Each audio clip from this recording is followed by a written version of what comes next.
আসসালামু আলাইকুম। সংবাদে আপনাদের সবাইকে স্বাগত জানাচ্ছি। আমি ফিরোজ তোহা। শুরুতেই সংবাদ শিরোনাম। বাংলাদেশের সর্বশেষ গুরুত্বপূর্ণ আপডেট সংবাদ আপনাকে স্বাগত। শুরুতেই সংবাদ শিরোনাম, পরে বিস্তারিত।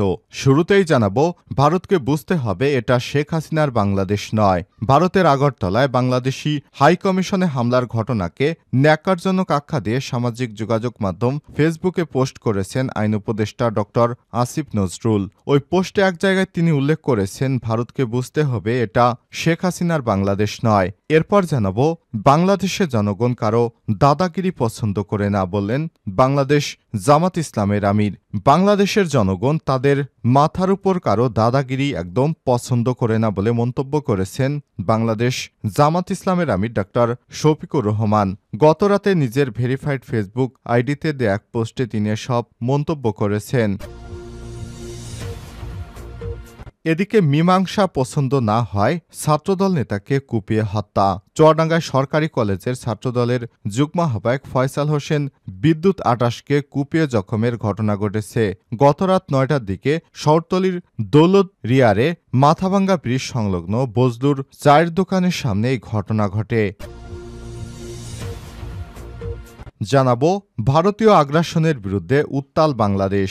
আগরতলার কুঞ্জবনে অবস্থিত বাংলাদেশের হাইকমিশনে হামলা, জাতীয় পতাকা ছিঁড়ে আগুন ধরানো, ধারাবাহিক উস্কানিমূলক বক্তব্য দেয়া এবং সীমাহীন অপপ্রচারের প্রতিবাদে উত্তাল হয়ে উঠেছে বাংলাদেশ।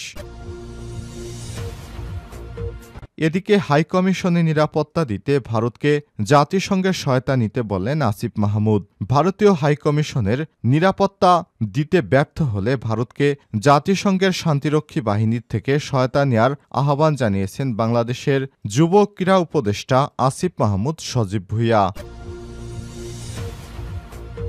এবং সর্বশেষ জানাবো, চিন্ময়ের জামিন শুনানি আজ। বাংলাদেশি সম্মিলিত সনাতনী জাগরণ জোটের মুখপাত্র চিন্ময় দাসের জামিন শুনানি আজ অনুষ্ঠিত হবে। আজ মঙ্গলবার ৩ ডিসেম্বর। চট্টগ্রাম মহানগর পুলিশের অতিরিক্ত উপকমিশনার মফিজুর রহমান এসব তথ্য নিশ্চিত করেছেন। তিনি জানান, মহানগর দায়রা জজ মোহাম্মদ সাইফুল ইসলামের আদালতে ৩ ডিসেম্বর এই জামিন শুনানি হবে।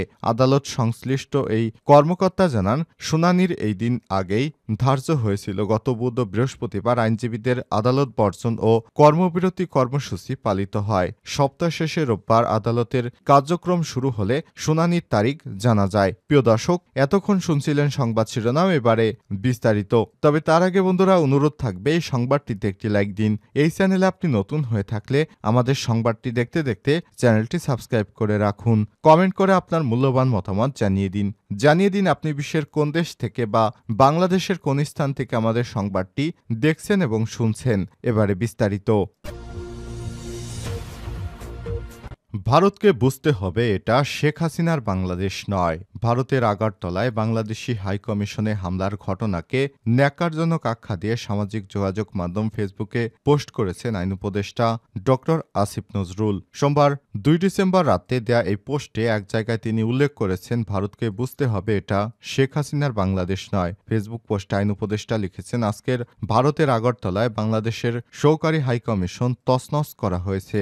বাংলাদেশের পতাকায় অগ্নিসংযোগ করা হয়েছে। হিন্দু সংঘর্ষ সমিতি নামে একটি সংগঠনের সদস্যরা এই ন্যাক্কারজনক ঘটনা ঘটেছে। প্রশ্ন করি, এই ঘটনা মুসলিম সংঘর্ষ সমিতি নামের কোনো সংগঠন বাংলাদেশে করলে কেমন আক্রমণাত্মক প্রচারণায় মেতে উঠত ভারত। পোস্টে তিনি আরও লিখেছেন, কোন দেশের দূতাবাসগুলোকে নিরাপত্তা দিতে আন্তর্জাতিক আইনের প্রসঙ্গ টানেন উপদেষ্টা। তিনি লিখেছেন, আন্তর্জাতিক আইন অনুসারে ভারতের মাটিতে বাংলাদেশের সহকারী হাইকমিশনকে পরিপূর্ণ নিরাপত্তা দেওয়ার দায়িত্ব ভারতীয় সরকারের। তারা এটি করতে ব্যর্থ হয়েছে।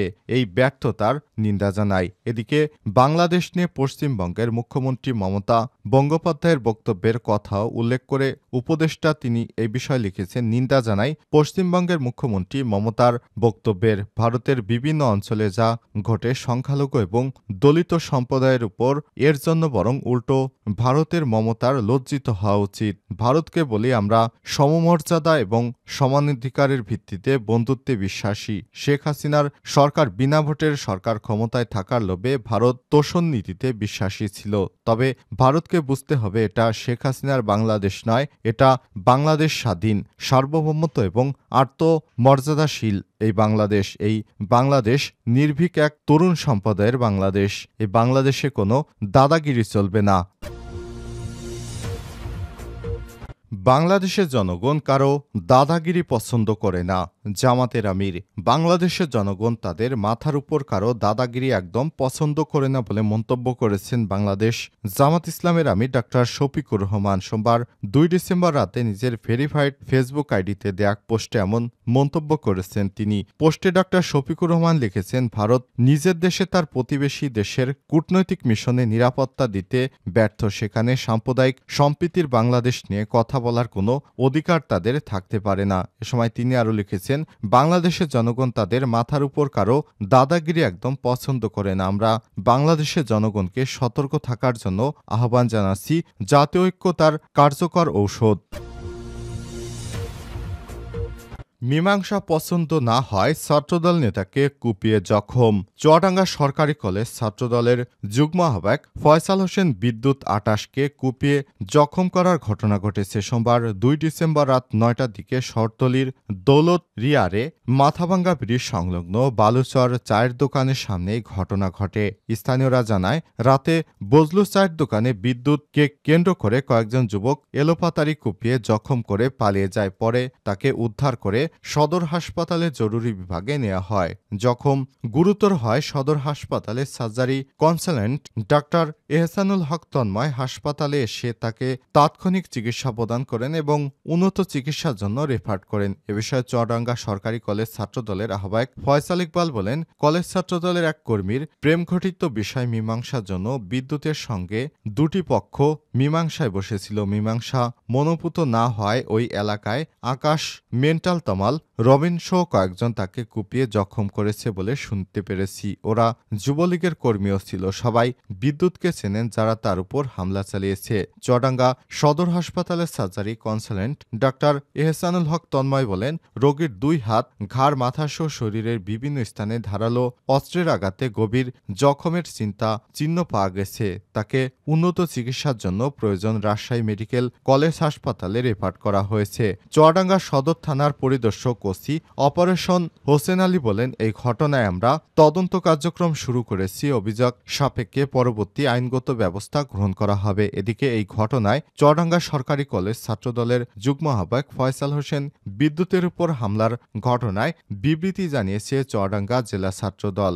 বিবৃতিতে বলা হয়েছে, দৌলতদিয়ার স্থানীয় যুবলীগ ও নিষিদ্ধ ঘোষিত ছাত্রলীগের মাদকাসক্তি কতিপয় ক্যাডাররা বিদ্যুৎকে এলোপাতাড়ি কুপিয়ে জখম করে। চুয়াডাঙ্গা জেলা ছাত্রদলের সভাপতি শাহজাহান খান ও মমিনুর রহমান মমিন মলিতা এই হামলার তীব্র নিন্দা ও প্রতিবাদ জ্ঞাপন করছে। এর সঙ্গে বিজ্ঞপ্তিতে আর উল্লেখ করা হয়েছে, 24 ঘণ্টার মধ্যে জড়িতদের গ্রেপ্তার করে শাস্তির আওতায় আনা না হলে পরবর্তীতে দুষ্কৃতকারীদের কোনো ক্ষতির বিষয়ে জেলা ছাত্রদলের নেতৃত্ববৃন্দ কোনো দায় নেবে না। ভারতীয় আগ্রাসনের বিরুদ্ধে উত্তাল বাংলাদেশ। আগরতলার কুঞ্জবনে অবস্থিত বাংলাদেশের হাইকমিশনে হামলা, জাতীয় পতাকা ছিঁড়ে আগুন, ধারাবাহিক উস্কানিমূলক বক্তব্য দেয়া এবং সীমাহীন অপপ্রচারের প্রতিবাদে উত্তাল হয়ে উঠেছে বাংলাদেশ। রাষ্ট্রদ্রোহ মামলায় গ্রেপ্তার হওয়া হিন্দু উগ্রবাদী সংগঠন ইসকনের সাবেক নেতা ও বাংলাদেশ সম্মিলিত সনাতনী জাগরণ জোটের মুখপাত্র চিন্ময় দাসকে গ্রেপ্তারের প্রতিবাদে সোমবার 2 ডিসেম্বর দুপুরের দিকে আগরতলায় বাংলাদেশ সহকারী হাইকমিশনে ভাঙচুর ও জাতীয় পতাকা নামিয়ে আগুন ধরে দেয় ভারতের আরেক উগ্রবাদী সংগঠন হিন্দু সংগ্রাম সমিতির অনুসারীরা। এর আগে বাংলাদেশের সংখ্যালঘু ইস্যু নিয়ে পশ্চিমবঙ্গের বিধানসভায় বক্তব্য দেন মুখ্যমন্ত্রী মমতা ব্যানার্জি। তিনি বলেন, জাতিসংঘের নিয়ম মেনে যদি বাংলাদেশে শান্তিরক্ষী পাঠানো যায় তাহলে সেই ব্যবস্থা নেয়ার জন্য কেন্দ্রীয় সরকারের প্রতি অনুরোধ জানাচ্ছি।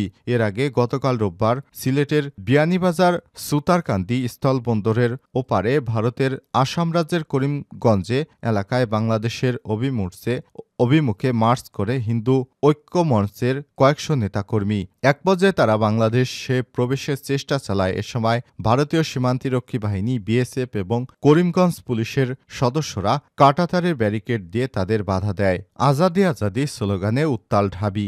ভারত বাংলাদেশের হাইকমিশনে হামলার প্রতিবাদে উত্তাল ঢাকা বিশ্ববিদ্যালয়। সোমবার 2 ডিসেম্বর রাত 9:30টার দিকে শিক্ষার্থীরা রাজু ভাস্কর্যের পাদদেশে জড়ো হয়ে বিক্ষোভ মিছিল বের করেন। এ সময় বিভিন্ন হল থেকে শিক্ষার্থীদের এসে মিছিলে যোগ দেন। পরে মিছিলটি ভিসি চত্বর হয়ে পুনরায় রাজু ভাস্কর্যের সামনে এসে এক সমাবেশে মিলিত হয়েছে। শিক্ষার্থীরা গোলামি না আজাদি, আজাদে আজাদি, আপোষ না সংগ্রাম, সংগ্রাম সংগ্রাম, দিল্লি না ঢাকা, ঢাকা ঢাকা, ভারতীয় আগ্রাসন রুখে দাও জনগণ, হাইকমিশন আগরতলায় হামলা কেন, দিল্লি তুই জবাব দে, দালালি না রাজপথ, রাজপথ রাজপথ, ভারত ভারত করিস না, পিঠের চামড়া থাকবে না ইত্যাদি স্লোগান দিয়ে প্রতিবাদ জানায়। এরপর জাহাঙ্গীরনগর বিশ্ববিদ্যালয়ে মশাল মিছিল করা হয়। রংপুরে ভারতীয় পণ্য ও মিডিয়া বর্জনে ডাক দেয়া হয়। এরপর ইসলামী বিশ্ববিদ্যালয়ে বিক্ষোভ করা হয়। এদিকে বরিশাল বিশ্ববিদ্যালয়ে বিক্ষোভ অনুষ্ঠিত হয়েছে। খুলনায় বিক্ষোভ মিছিল করে ভারতের